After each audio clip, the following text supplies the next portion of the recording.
Out of eyes tryna put me on a t-shirt. Shorty want me so bad, do your knees hurt? Yeah, I'm counting paper guap in my beamer. It's been a crazy 2 weeks since I uploaded my last video. Here's why MrBeast is a genius. The video has hit over 1.8 million views, my channel has grown by pretty much 30,000 subscribers, and I've just been casually chatting to MrBeast on Twitter, as you do. It was clear that you guys enjoyed this video, but I got a lot of comments asking me to cover MrBeast's early beginnings and how he first gained momentum. I suppose it's easy to look at the things he is doing now to grow his channel, but what about when he was just a kid in his bedroom with a small gaming channel? So today we're going to travel back in time before the money and crazy stunts to see how MrBeast really made his name. Stay tuned because this is going to be another YouTube masterclass from Jimmy Donaldson. Just 10,000 subscribers. I mean, I think I have over 450 videos on this channel. I've put a lot of time into this channel, and I'm glad people are enjoying my content. I'm glad people are liking my videos. I want to start out with a quick summary of MrBeast's YouTube journey. Then I'll break down 3 more lessons we can take on board as small creators to help us grow our own channels. Jimmy Donaldson started out his YouTube career by uploading gaming videos, mainly Minecraft and Call of Duty. Inspired by the likes of Ali A and PewDiePie, he had high hopes of becoming a game and commentary channel. He uploaded hundreds of videos but had very limited growth. He then started to shift his focus and everything started to change. One of his first successful videos was a video talking about how much PewDiePie makes. This was followed on by many other YouTube related videos where Jimmy began commenting on the platform as a whole and other large creators. Then came the now deleted Worst Intros series, where MrBeast reacted to cringy intros from other small YouTubers. Leave a comment below if you remember those. This momentum carried through into his first videos that really hit the big time. When MrBeast started getting behind the camera himself, showing his real personality, the viewers came in their millions. The biggest breakthrough during this period is the infamous Counting to 100,000 video, which gained millions of views in a matter of days, propelling his name to the forefront of YouTube. Then came the money, which MrBeast used to make even more crazy videos, and the rest is history. At 28 million subscribers today, it's hard to believe MrBeast started out his channel by making videos like this. Pretty cool, isn't it? This is the bluebird, just the baby one. Pecan. Flamingo, I thought was pretty cool. That is pretty cool.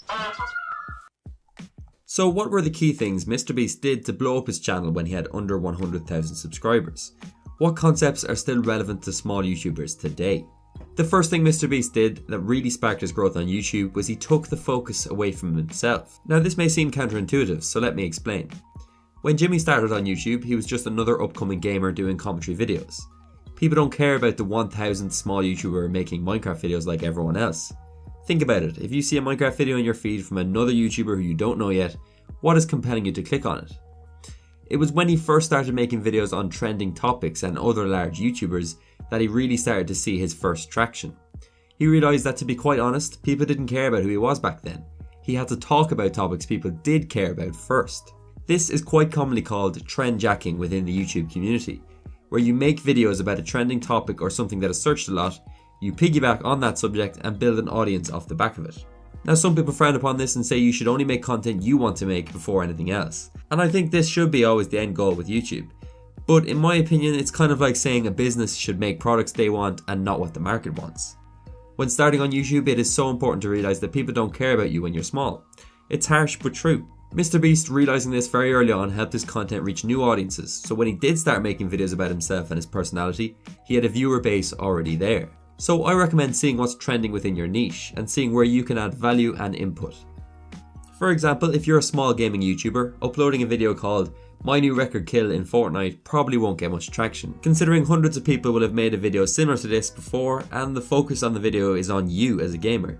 But making a video called "How to Get High Kill Games in Fortnite Using the Lightsaber" would have a much better chance of being discovered, as you are bringing value and appealing to new audiences while also addressing a trending topic, the newly added lightsabers in Fortnite. This is just an example, but this shift in focus is so important to keep in mind. Okay, now on to lesson 2 from MrBeast's early beginnings on YouTube, and that is to experiment and innovate with your content. When people hear the word innovate, they usually think of Elon Musk or Steve Jobs, not some kid from North Carolina who taped himself together with toilet paper. But hear me out. When you consider how much content is being posted on YouTube every single day, it's hard for upcoming YouTubers to create something new. In fact, let's be honest, half of YouTube these days is just rinsing and repeating what already works, and there's nothing wrong with that. But if you can innovate and bring something out that's completely fresh and exciting to viewers, it's a recipe for success. After building a base of an audience for himself, MrBeast began experimenting with his content, and eventually he struck gold. His crazy challenges were something no one on the platform had seen before. Whether it be counting to 100,000, watching Everyday Bro for 10 hours straight, or saying PewDiePie's name 100,000 times. These videos were crazy, and don't lie, when you saw them the first time you probably said, why would anyone watch that? And then you proceeded to click right on it. I know I did. Not to mention, Jimmy timed these challenges pretty well, as it was during a period where YouTube had started promoting videos based on the amount of watch time they were getting.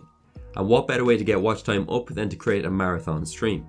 You see, a lot of small YouTubers look at what other big YouTubers are making in the space and just try to replicate it.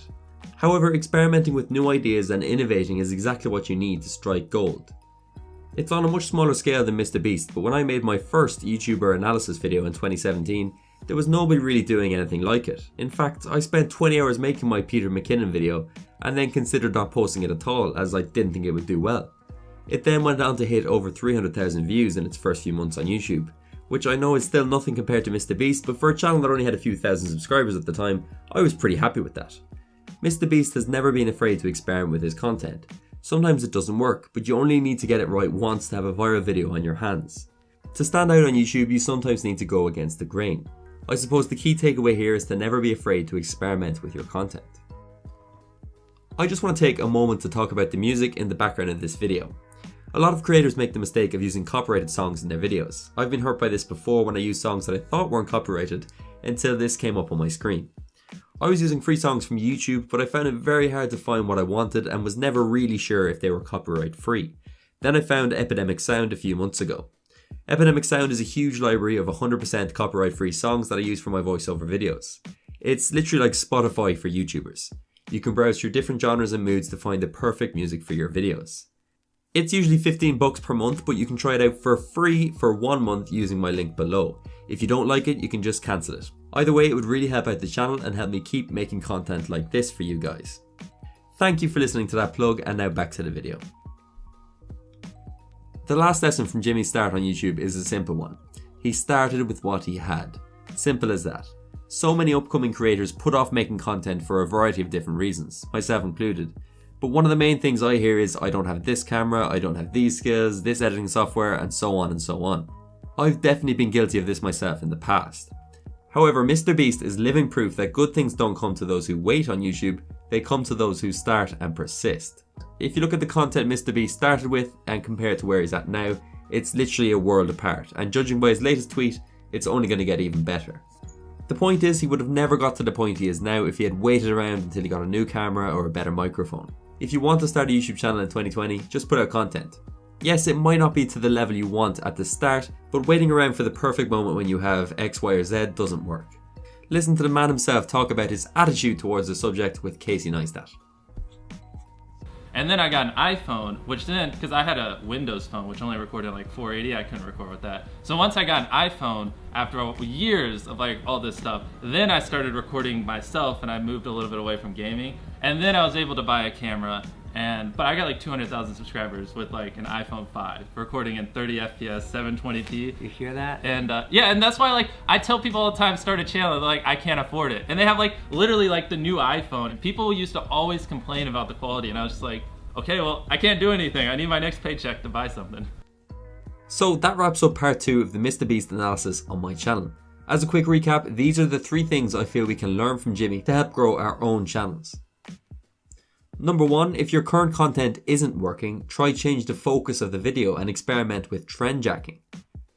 Number 2, try bring something new to YouTube. It doesn't need to be as crazy as MrBeast's marathon streams, just make sure you're not rinsing and repeating what everyone else is doing.